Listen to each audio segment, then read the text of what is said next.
오늘 연령층으로 봤을 때 다양한 연령층이 방청석에 자리하고 계십니다. 저는 환갑을 2년 전에 지냈습니다. 그런데 환갑잔치 안 해주더라고요.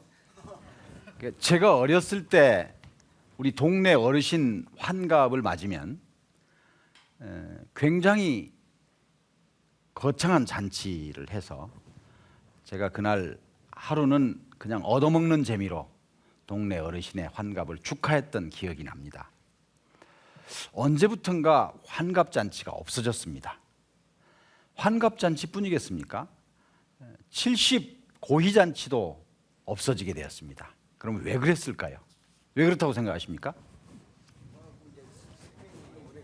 오래 살게 돼버려가지고. 맞습니다. 예, 오래 살게 됐습니다.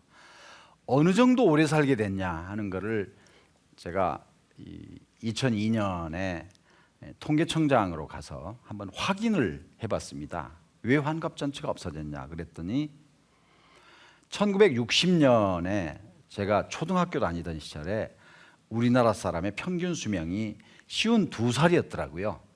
52살까지밖에 못 사는 그러한 인생에 60 환갑을 부모님이 맞으셨다면 이거는 당연히 축하해 드릴 만한 일이죠. 그래서 환갑잔치가 이제 거했던 거죠. 근데 2002년에 제가 봤으니까 2001년도 통계인데 76세가 돼 있는 거예요. 그러니까 40년 만에 24살이나 평균 수명이 늘었더라고요. 잘 아시다시피 작년, 재작년에는 81세가 넘어섰습니다. 아니 평균 81세가 넘어서는 그런 인생에 70 고위잔치 한다 그러면은 이거는 얘기가 안 되는 이런 세상이 됐습니다. 그러면 지난 1960년부터 2010년 정도까지 50여 년 동안에 평균 수명이 30세 가까이 늘어났다면 앞으로 계속해서 이런 추세로 빨리 늘지는 않겠습니다만 적어도 1년에 반년 가까이 평균 수명이 늘어난다면 이제 저 같은 나이 또래는 90살까지, 오늘 방청석에 계신 분 가운데 연식이 좀 더 젊은 분은 100살까지도 살 수밖에 없는 그러한 이제 시대를 우리가 살고 있습니다. 그래서 제가 오늘 21세기 인생 설계라고 하는 제목, 그리고 3번의 30년을 준비하라 하는 제목으로 이 강연을 시작하고자 합니다. 첫 번째 30년은 부모님 밑에서 준비하는 기간이라고 치면, 두 번째 30년은 자기가 부모 노릇을 하면서 이제 어른을 공양하고 자식을 낳아서 양육하는 이런 인생을 사는 거죠. 그리고 환갑을 맞고 나면은 나머지 인생이, 우리 부모님들은 남을 여자 여생이었습니다마는 지금은 또 하나의 30년을 살아야 되는 이런 이제 인생이 됐습니다. 그걸 제가 21세기 삶의 공식 30, 30, 30이라고 이렇게 정의를 한 적이 있습니다. 그래서 오늘 첫 번째 이야기는 먼저 우리가 살아갈 21세기, 태어나기는 20세기에 태어났습니다만 우리가 앞으로 살아갈 21세기의 특징으로부터 시작을 하고자 합니다. 21세기 특징은 뭐라고 생각하세요? 정보화 사회다. 예. 고령화 사회다. 또 뭐라고 생각하세요? 예? 첨단 과학. 예, 예. 또 생각 안 나세요? 혹시 아이가 몇이세요? 몇 명이에요? 한 명. 혹시 아이 3명인 분 계세요? 예, 한 분 계시네. 2명인 분 계세요? 예, 1명인 분. 예, 대체로 이렇습니다. 그러니까 지금 현재 21세기의 특징을 여러분의 말씀으로 정리를 해보면, 우선 정보화 또는 첨단 과학 이런 게 있다 하는 말씀이고, 그 다음에 아이를 지금 안 낳게 돼가지고 저출산이라고 이렇게 유식한 단어로 말씀을 해주셨는데, 아이를 안 낳아가지고 어떻게 됐냐면 이렇게 됐습니다. 1960년에는 아이를 평균 몇 명을 낳냐면 6명을 낳습니다. 6명. 예, 6명. 6명도요 골고루 섞였을 때 6명이고, 어떤 집은 딸만 6명이 나면 대체로 또 난다 안 난다?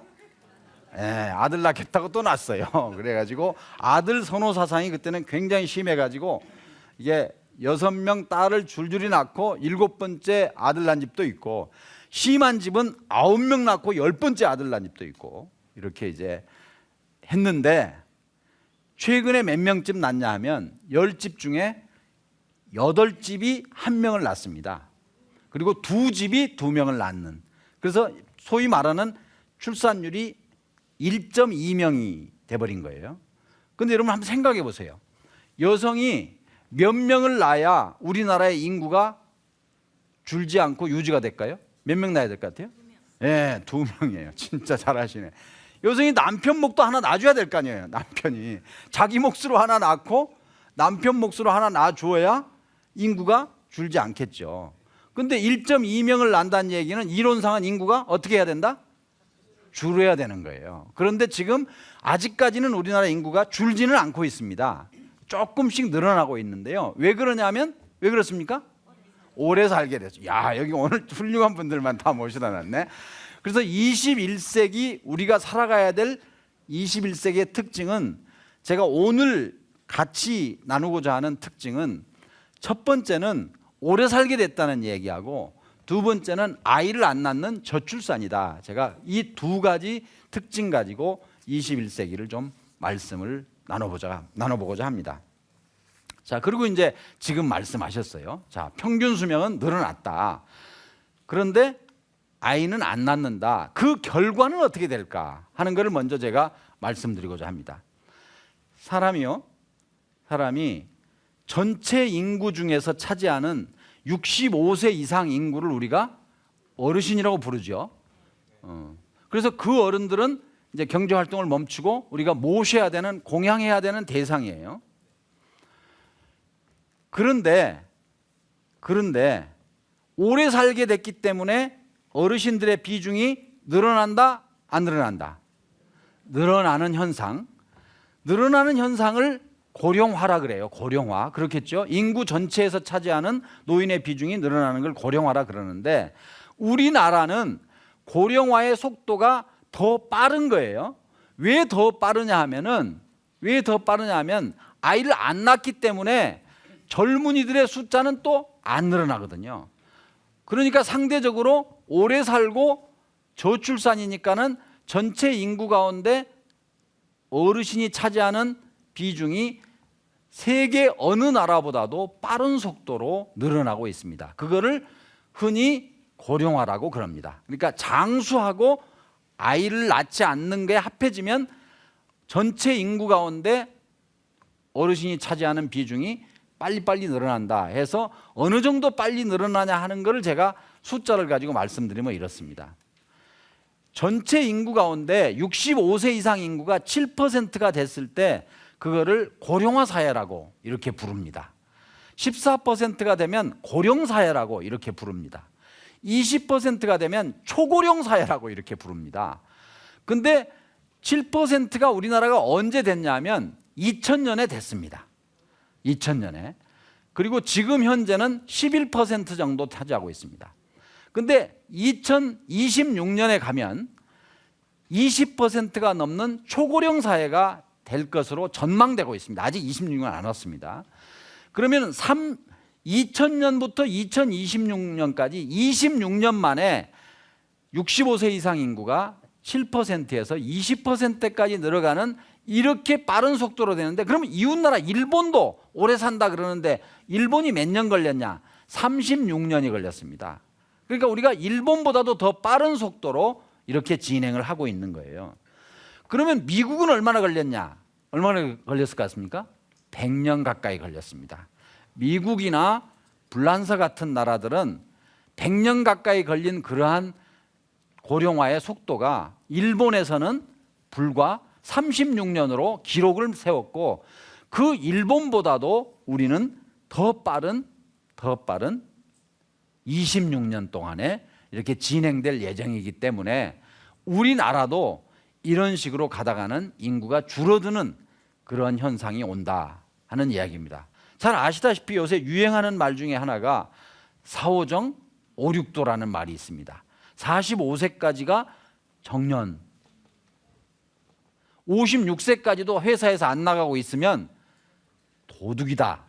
그게 이제 4호정 5, 6도라는 말이에요. 사실 좀 지나친 말이긴 합니다만 평균 수명이 52세에서 80세가 넘었는데도 불구하고 여러분이 지금 다니시는 직장에서의 정년은 여전히 옛날 60세 전후 때 정해진 대로 55세나 60으로 남아 있습니다.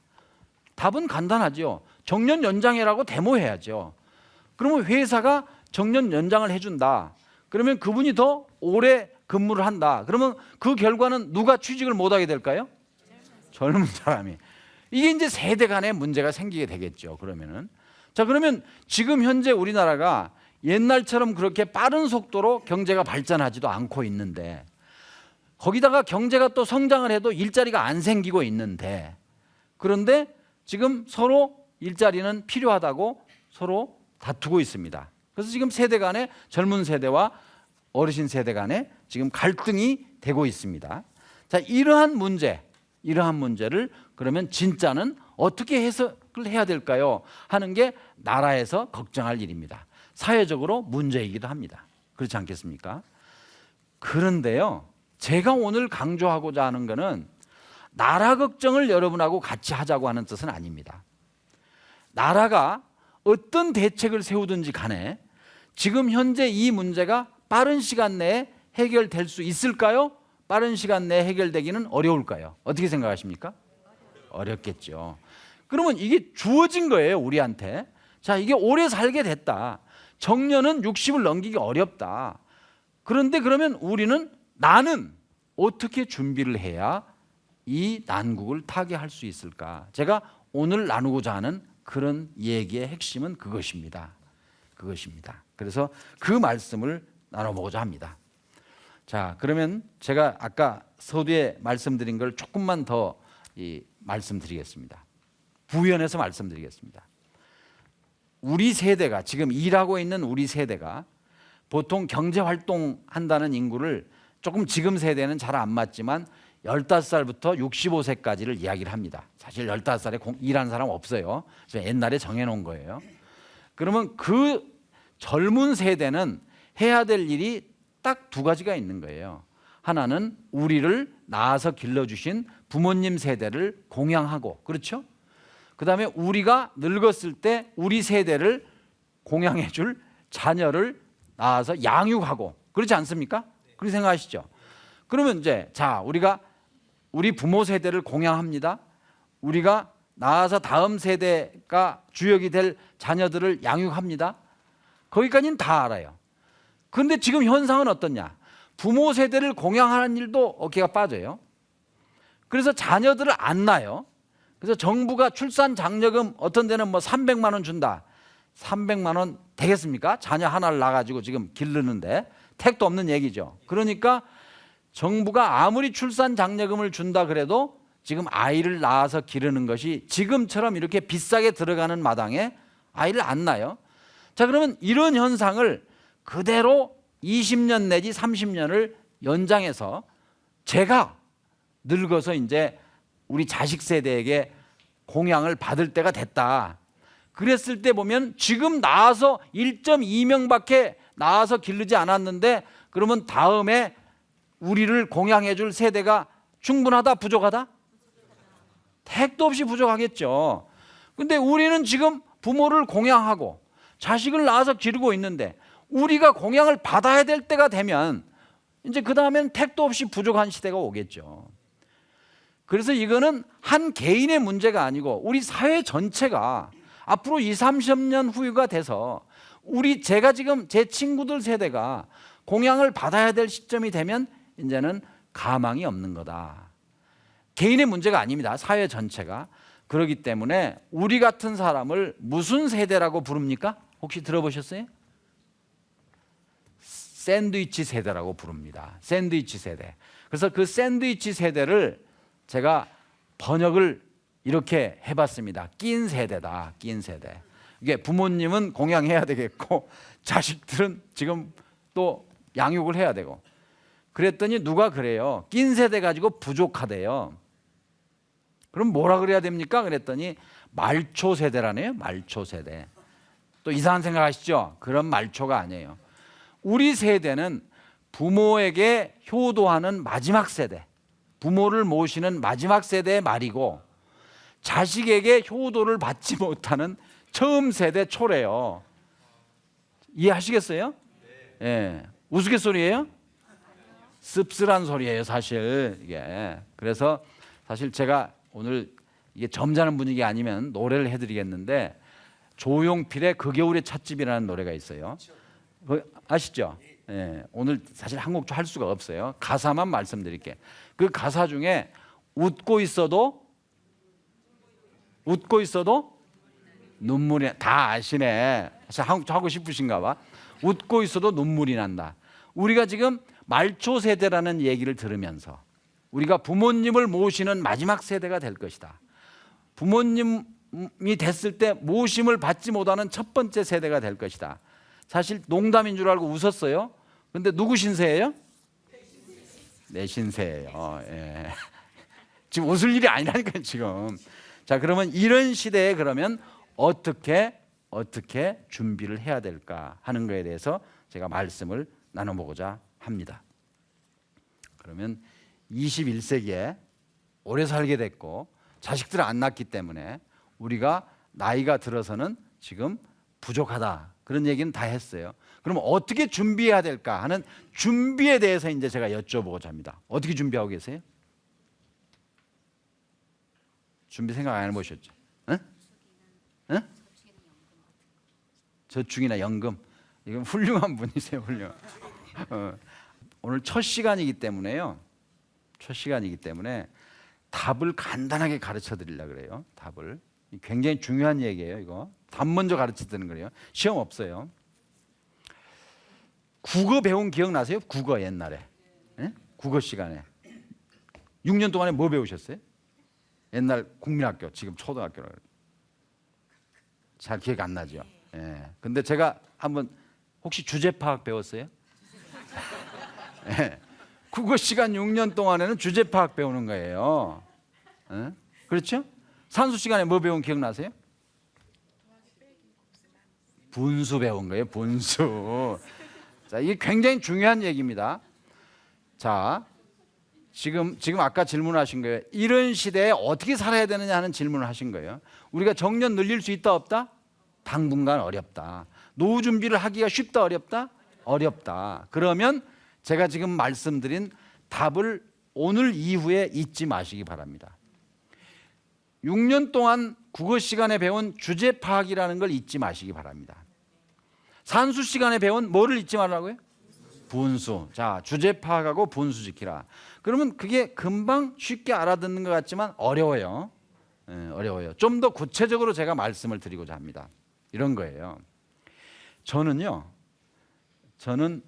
어느 정도의 깡촌놈 출신이냐면 제 국민학교 동창이, 요즘 초등학교 동창이 75명입니다. 75명.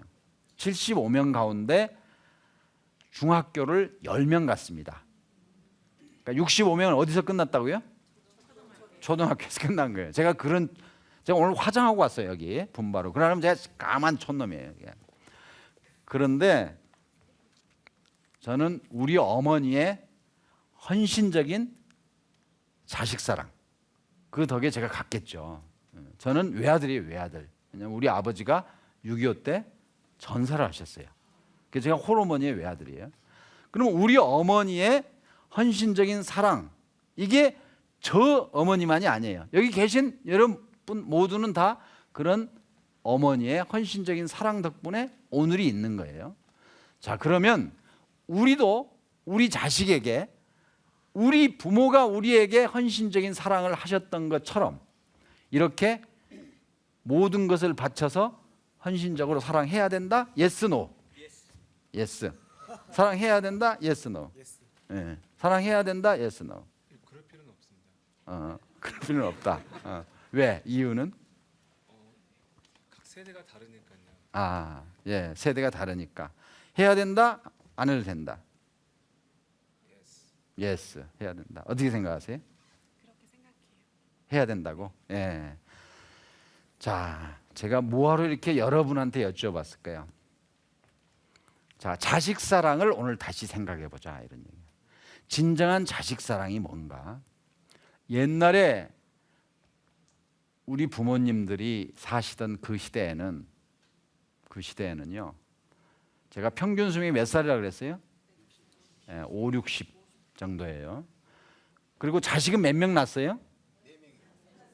4명 낳으시다. 6명까지 낳았어요. 6명까지. 그러니까 큰아들 네 집에 가서 눈치하면 어디 가면 돼요? 거기서 눈치하면 어디 가면 돼요? 다 아시네. 그렇게 왔다 갔다 하다 보면 돌아가셨어요. 지금은 몇 살까지 산다 그랬어요? 90 넘어 100살. 근데 자식은 몇 명이에요? 한두 명이에요. 그러면 큰아들 내가 눈치한다? 어디 가요? 갈 데 없어요. 이게 사돈하고 마주칠 수도 있어요. 이게. 자, 그러면 진정한 자식 사랑이 뭐냐? 자식들도 지금 살기가 쉽다 어렵다? 팍팍해요. 지금 살기 어려워요. 그런 마당에 저는 진정한 자식 사랑은 이런 건 아닐까요? 제가 여쭤보는 거예요. 진정한 자식 사랑은 늙어서 자식한테 의지하는. 여기 공부 다 하셨는데 뭐 하러 오셨어? 천재들이네 진짜. 자, 늙어서 자식에게 손 안 벌리는 것도 중요한 자식 사랑이 아닐까. 우리 부모 세대는 자식을 여럿 낳습니다. 그 다음에 오래 사시지 못했습니다. 그렇기 때문에 자식들에게 모든 것을 바쳐서 뭐 영어를 굳이 쓴다면 올인을 했다 이렇게 말씀드릴 수 있어요. 그러고 나서 노후 대비는 무슨 보험이라고 이야기할 수 있습니까?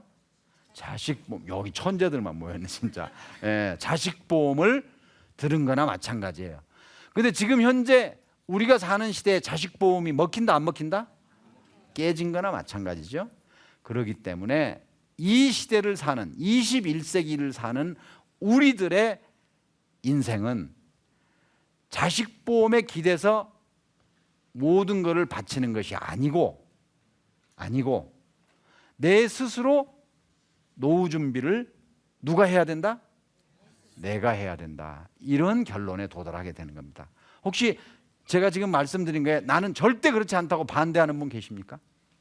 그렇습니다. 지금 현실이 그렇다는 말씀을 드리고자 합니다. 그럼 어떤 분 그러세요?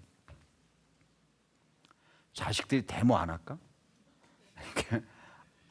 자식들이 데모 안 합니다. 왜냐하면 내가 지금 반만을 너를 도와주고 나머지 반을 준비를 하는 뜻은 내가 늙어서 너한테 손 안 벌리라고 하는 거다. 이렇게 설득을 하면 동의할까요? 안 할까요? 동의하는 겁니다. 이게 굉장히 중요한 겁니다. 그래서 좀 유식한 말로 하면, 영어를 쓴다면 앞으로 자식들에게 올인할 것이 아니라 반만 하프인을 하고 나머지 반은 누구를 위해서? 내 자신을 위해서 쓰는 거다 하는 말씀을 드리고자 합니다. 제가 예를 들어서 이제 하나를 말씀드리려고 그래요.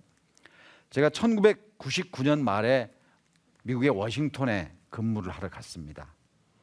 그리고 2001년에 다시 돌아왔다가 2004년 말에 제가 다시 워싱턴 근무를 나갔더니 그때까지 보이지 않던 새들이 많이 늘어난 거예요. 워싱턴에.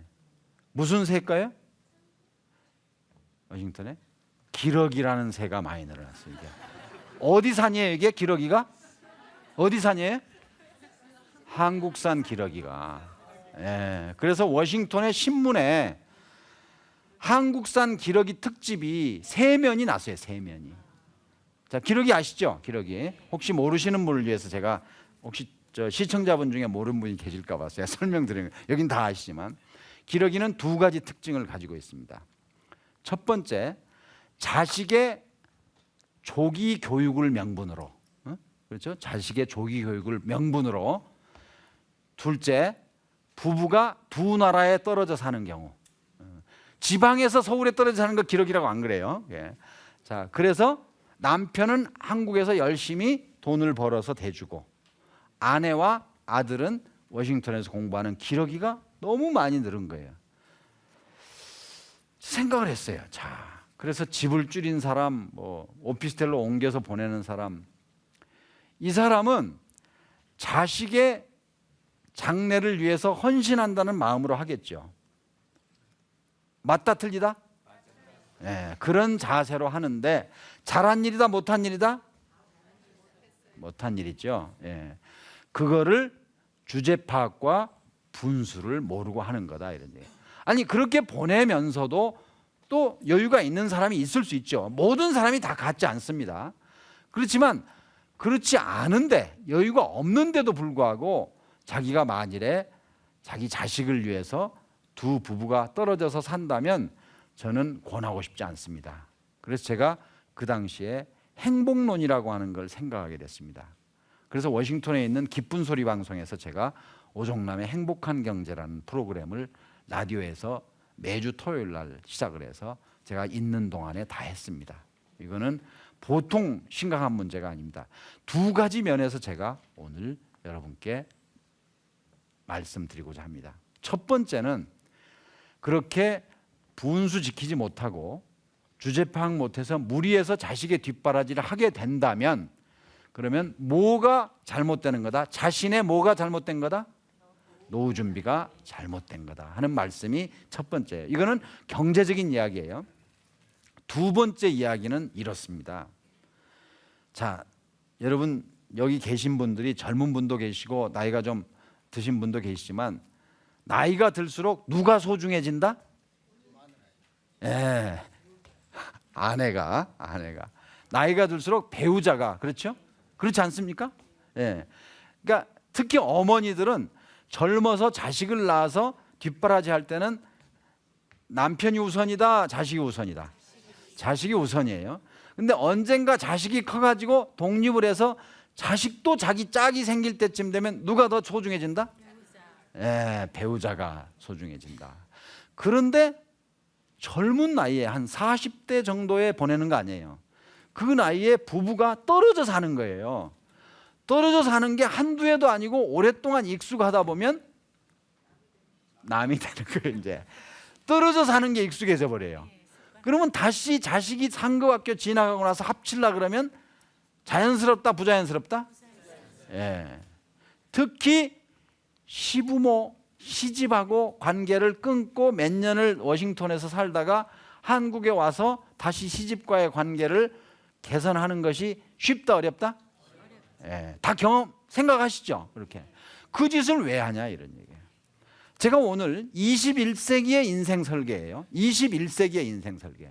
저는 오늘 제가 이제까지 말씀드린 것과 조금 다른 말씀을 드리려고 합니다. 제가 이제까지 살아온 거 오면서 제가 책도 제목도 그렇습니다만은 이게 노후 설계라는 말을 썼습니다. 그러니까 노후에 잘 살기 위해서는 젊어서 희생을 해야 된다든가 저축을 해야 된다든가 이런 말을 썼는데 저도 좀 연식이 돼가면서 나이가 들어가면서 아니 노후만 인생입니까? 지금은 인생 아닙니까? 어떻게 생각하세요? 지금도 중요한 인생이에요. 아니 40대 인생은 인생 아닙니까? 그 40대에 부부가 두 나라에 떨어져 사는 거예요. 자식을 조기 교육시키겠다고. 그리고 노후에 그 자식이 그러면 뒷바라지 해준다 안 해준다?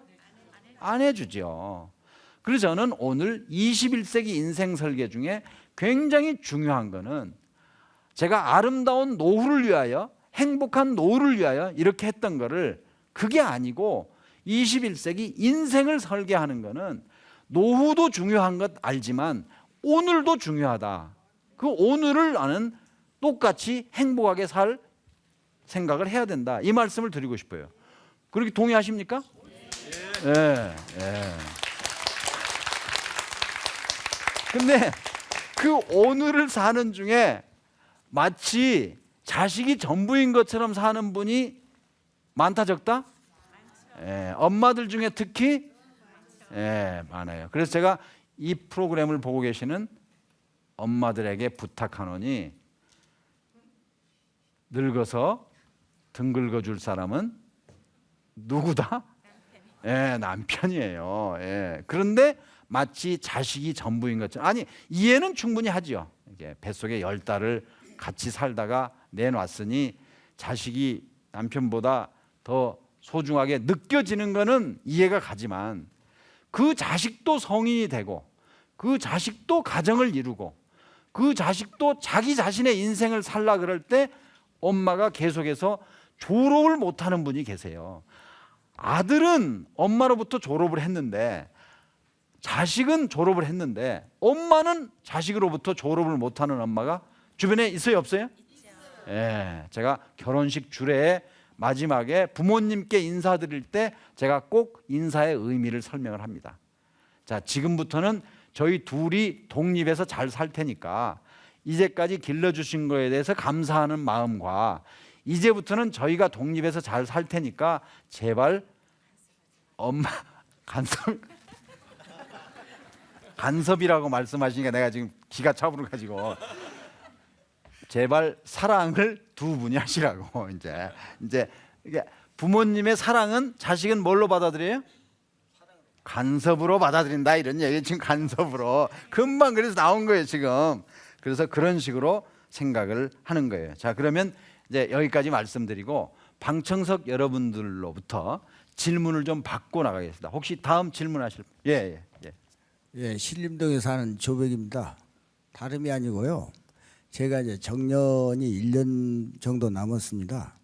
1년 후에 퇴사하고 나면은 어떤 대책이 없습니다. 그래서 어떻게 제가 살아가야 할지 우리 선생님께 여쭤봅니다. 지금 굉장히 중요한 질문이에요.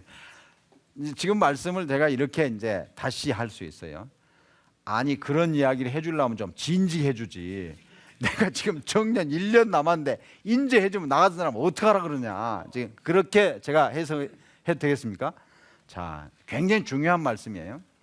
제가 이제 이런 이야기를 하다 보면 이런 말씀을 하시는 분이 계세요. 나는 너무 늦었지 않냐. 심지어 어떤 분은 나는 정년 이미 지나버렸다. 그러면 나는 어떡하라는 얘기냐. 이런 분이 계세요. 이런 분에게 제가 이렇게 말씀드립니다. 제 처가요. 우리 가족들이 사진 찍으러 가자고 이제 뭐 그런 게 있을 수 있죠. 뭐 생일도 있고 뭐 기념일이. 그러면은 안 찍는다고. 왜 안 찍는다 그래요? 늙게 나오니까. 그리고 제가 무슨 질문을 하는지 아십니까? 당신 영정 사진 있을까? 당연히 없죠. 그러면 혹시 필요하면 언제 찍은 게 제일 젊다? 지금 찍은 게. 오늘 제일 좋아요. 그러니까 지금 그래도 1년 남았을 때 시작하는 게 그러니까 언제 시작해도 오늘보다 빠르지 않다. 그러니까 오늘부터 지금 심각하게 준비를 하고 생각하셔야 된다는 얘기. 동의하십니까? 네. 예. 자, 다음 분 질문 받겠습니다. 네, 성북구에 사는 최중노입니다. 그동안에 그 나라에 대한 세금도 많고 연금도 많이 냈는데요. 그런 부분도 한번 고려해 보실 필요성이 있지 않을까요? 네. 지금 굉장히 중요한 말씀을 하신 거예요. 나 그동안에 국민연금 냈다. 그뿐이냐, 나 세금도 많이 냈다. 내가 늙었으니까 이제 나 좀 타먹어야 되지 않냐. 정말 중요한 말씀이에요. 자, 제가 이렇게 질문으로 답을 드리겠습니다. 질문으로. 국민연금을 맨 처음에 설계할 때 그 설계하는 사람들이 우리가 이렇게 빨리 장수하게 됐을 거라고 짐작했을까요? 안 했을까요? 못 했겠죠. 예, 못 했겠죠. 그러니까 연금을 받을 때 생각했던 평균 수명보다 지금 평균 수명이 더 늘어났다 안 늘어났다? 예, 늘어났겠죠. 그러면 정부 입장에서는 국민연금을 당초에 생각했던 계획대로 국민에게 드릴 수 있다, 적게 드릴 수밖에 없다. 예, 다 아시네. 예. 더군다나 또 연금을 불리는 일이 옛날보다 더 지금처럼 이자율이 낮은데 어디 가서 뿌리겠어요. 그러니까 참 가슴 아픈 일입니다. 우리가 연금 불입하고 세금 낼 때는 우리가 나이 들어서 정부로부터 도움을 받고자 희망을 했는데 이게 정부 입장에서 보면은 이렇게 오래 살 줄은 몰랐거든요, 사실. 그렇지 않습니까? 그러면 그 다음에 문제가 뭐냐? 그러면 지금 현재 어르신들이 누굽니까? 그 사람들이. 지금 현재 어르신들이 야말로 그분들이야말로 세 끼 밥도 제대로 못 먹던 이 나라를 열심히 일해서 여기까지 끌고 온 주역들 아닙니까? 그렇죠? 근데 그분들이 지금 어렵게 돼가지고 지금 세계에서 노인 자살률이 몇 등이다? 1등이 된 거예요. 정말 너무 억울하죠, 사실. 그러니까 어르신들이 이 나라를 이렇게 갖고 온 주인공들이신데 그분들이 공양을 받아야 될 때 지금 사회가 이렇게 됐다는 거. 그런데 정부는 지금 아까 제가 여쭤본 거죠. 제가 답을 드린 게 아니라 여쭤본 거예요. 이렇습니다. 그러면 어떻게 해야 될까? 이거는 제가 교회나 사찰이나 소위 사회운동을 하는 분들한테 간곡하게 부탁을 드립니다. 지금 현재 우리가 겪고 있는 고령화 문제는 정부의 세금만 걷어가지고는 할 수 없는, 국민연금만으로는 해결할 수 없는 지경에 이르렀습니다. 왜냐? 우리 모두가 젊어서 바라던 장수 시대가 너무 빨리 와버렸기 때문에. 아니, 다 오래 사는 게 꿈이었죠, 다. 그런데 그 오래 사는 장수 시대가 너무 빨리 와버린 거예요. 그래서 너무 빨리 오래 살게 됐고 우리를 뒷바라지할 젊은 애들은 적어졌기 때문에 정부의 힘만으로는 해결할 수 없어서 모든 교회가, 모든 사찰이, 모든 기관들이, 기업들도 다 이 문제를 함께 해결해도 될까 말까 할 정도의 이런 입장이 돼 있습니다. 그런데 제가 오늘 드리고자 하는 메시지는 그 메시지보다 더 중요한 것이 있습니다. 오늘 이 자리에 계신 방청객 여러분이나 집에서 이 프로그램을 시청하고 계시는 시청자 여러분께 제가 드리고자 하는 가장 중요한 메시지는 뭐냐? 나의 노후 문제, 오늘날의 고령화 사회의 문제는 누구도 혼자서 해결할 수 없는, 정부도 해결할 수 없고 교회도 해결할 수 없고 기업도 사회단체도 해결할 수 없는, 모두가 힘을 합해도 될까 말까 하다는 그 사실을 인정하라는 거예요. 인정. 내가 이제 살다 보면 뭐 무슨 수가 나지 않겠어? 안 난다 이런 얘기예요. 안 난다 이런. 그러니까 내 스스로가 내 스스로의 준비를 할 수밖에 없는 거다. 이 말씀을 제가 오늘 드리고 싶습니다. 사실 가슴 아픈 얘기입니다. 가슴 아픈 얘기. 또 다른 분 질문 듣겠습니다. 양천구에 살고 있는 정연우입니다. 네. 그러면 고령화 문제는 네. 결국 부부 둘이서 한 자녀만 낳는 그 저출산 문제와 연관이 되는, 네. 직접적 연관이 네. 되는 거네요. 네. 네. 지금 좋은 말씀을 해주셨는데 결국은 오래 살게 되는 우리 꿈이 이루어진 것까지는 좋은데 아이를 안 낳게 돼버렸다 하는 것이 이제 이게 문제다 하는 거죠. 그거는 뭐 맞는 말씀입니다. 제가 또 한 가지 꼭 드리고 싶은 말씀이 있습니다. 신문이나 신문을 읽거나 방송을 이제 보시면은 노후 준비 자금이 얼마가 필요하다고 보신 적 있죠? 이제 얼마 되게 이야기합니까? 10억. 10억. 와, 10억. 여기 지금 10억 준비한 분이 몇 분이 안 여쭤봐. 이게 프라이버시예요, 이게. 손들어 안 해요. 여기 방청석 또는 시청자 여러분 중에 많다 적다 그것만 여쭤보게. 많을 것 같습니까? 적을 것 같습니까? 적죠. 자, 이거 굉장히 중요한 거예요. 그러면 어떡하란 얘기예요? 그럼 죽으란 얘기예요? 준비 안 됐으면은? 자, 60에 10억은 좀 많지만 대개 나오는 게 이제 뭐 3억이다, 5억이다 그래요. 그건 안 될 것 같아요. 그러면은 그게 준비 안 된 사람, 예를 들면 신문에서 5억이라 그랬어요. 나는 아직 3억밖에 없어요. 그러면 이 사람은 어떻게 살아야 되는 거예요? 제가 오늘 이 말씀을 드리고자 하는 거예요. 이 굉장히 중요한 메시지입니다. 이거 모자라다고 해서 나머지를 벌어서 메꾸겠다고 사업을 도모하라, 도모하지 말라. 예, 잘 아시네. 다 오늘 그냥 안 해도 될 걸 그랬나 봐. 이게 다 아셔. 60언저리에 가서 모자란 자금을 채우겠다고 사업을 도모하다가 성공한 사람이 많겠습니까? 망한 사람이 많겠습니까? 망한 사람이. 예, 여기는 막 큰 소리가 나오네, 큰 소리. 도모하면 안 돼요. 그러면 어떡하지? 그러면 자, 굉장히 중요한 메시지입니다. 그래서 저는 신문이나 방송에서 노후 자금이 얼마 필요하다는 얘기에 절대 귀를 기울이시면 안 된다. 지금까지 내가 모아놓은 게 얼마인지를 보고 거기에 맞춰서 살아야 된다. 동의하십니까? 네. 맞춰서 살아야 돼요, 이게. 근데 그 나이에 무슨 가게 내가지고 망해가지고 어떡하라는 얘기예요, 그게. 그래서 오늘 21세기의 인생 설계 중에 굉장히 중요한 메시지입니다. 신문에서 얼마가 필요하다는데 내가 얼마 부족하니까 내가 사업에서 메꿔야 되겠다. 실패한 사람이 더 많다. 예.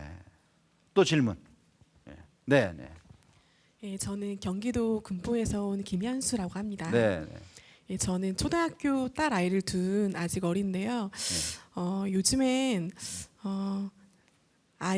아빠와 엄마와 있는 게 아니라 아이 엄마와 아빠만 있는 것 같아요.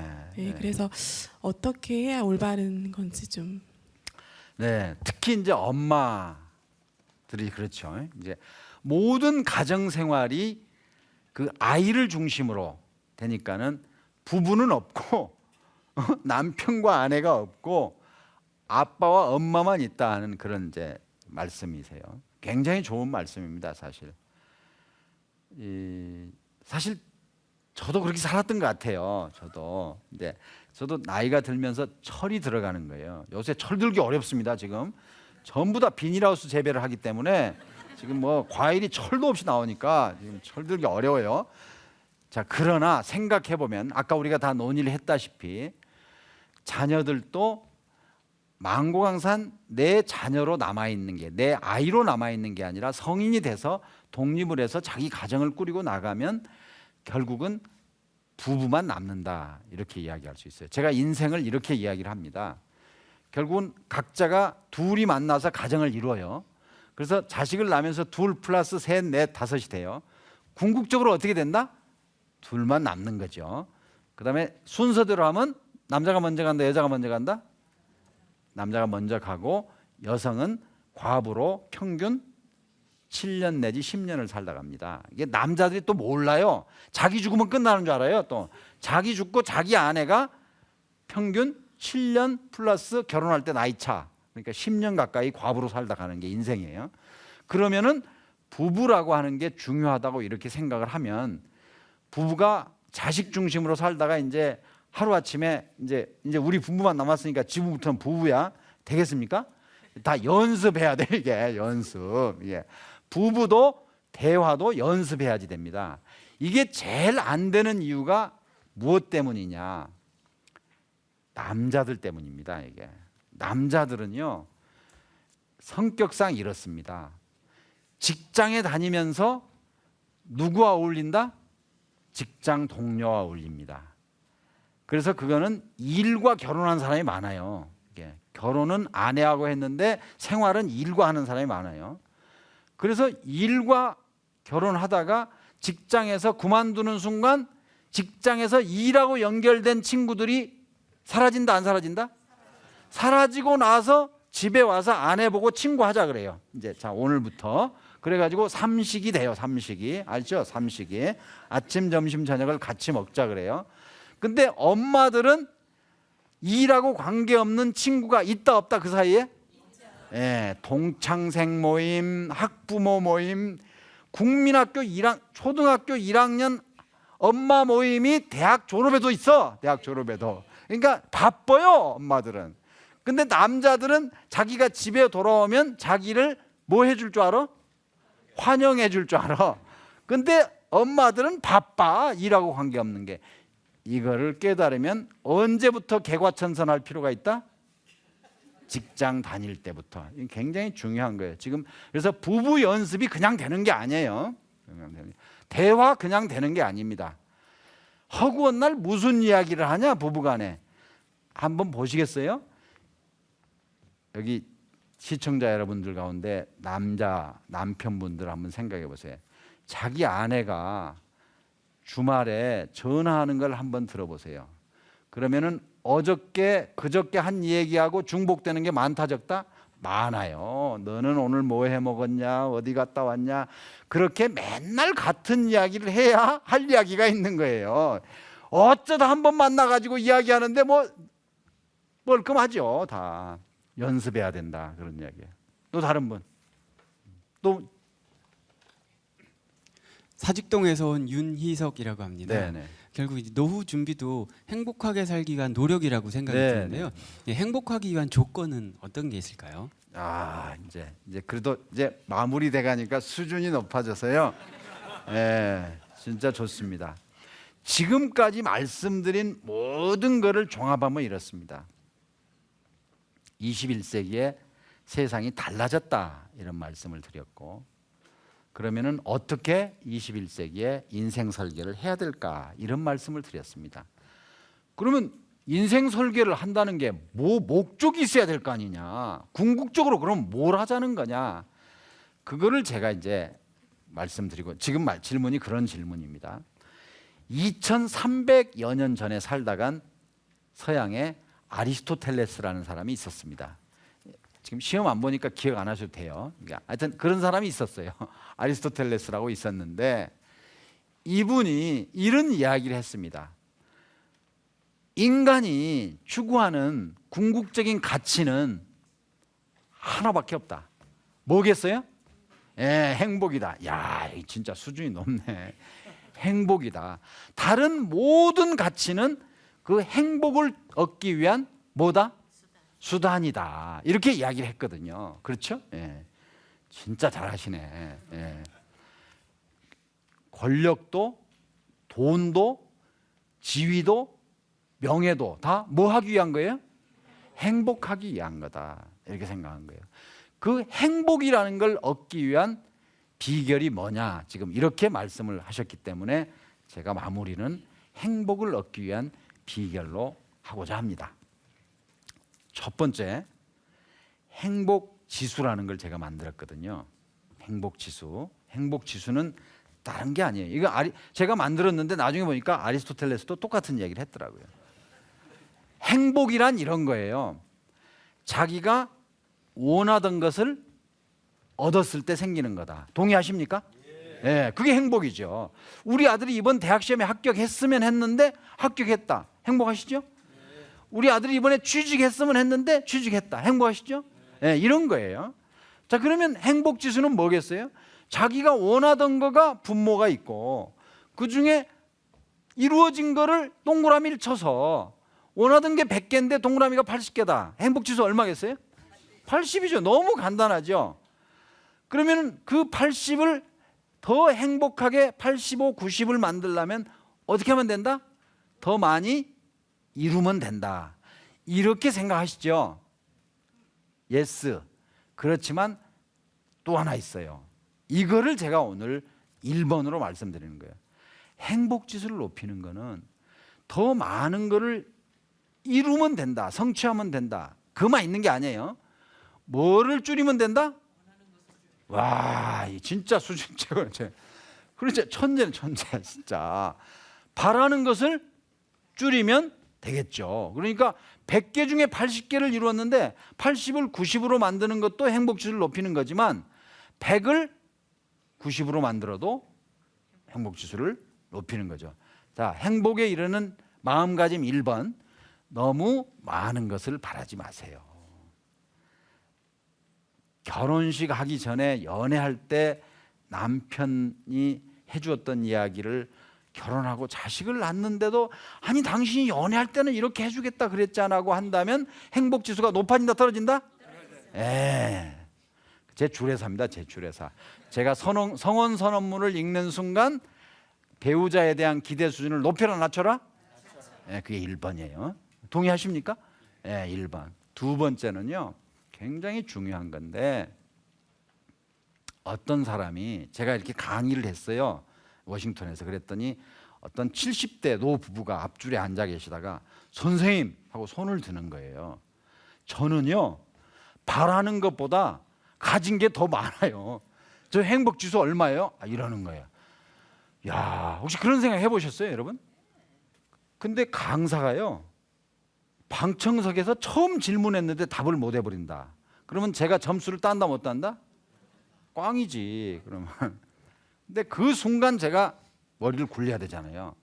지금 이 선생님은 100을 바라셨는데 120을 가졌다고 누가 느끼는 거예요? 자신이 느끼는 거예요. 그게 행복이에요. 야, 이건 진짜 수준이 높네. 그러면 행복 지수 얼마예요? 지금 이 아저씨 행복 지수? 120이라고 이야기를 할 수도 있습니다. 그런데 100분의 120이잖아요. 100분의 100을 써놓고 100분의 20은 따로 있죠. 100분의 100이면 뭐예요? 바라는 걸 다 가진 거 아니에요. 그럼 100분의 20은 뭐예요? 덤이라고. 덤이라고 이야기하신 거예요. 제가 오늘 그냥 괜히 강의하나 봐. 다 아시는 거. 덤이라고 감사하는 마음. 자기가 나는 사실 100만 주셔도 되는데요, 저한테 20을 더 주셨다고 감사하는 마음이 나를 행복하게 한다, 불행하게 한다? 그게 두 번째 마음가짐이에요. 세 번째는 이게 제일 중요한 거예요. 여러분이 이제까지 행복의 비결을 들으실 때 비교하라고 들었어요? 비교하지 말라고 들었어요?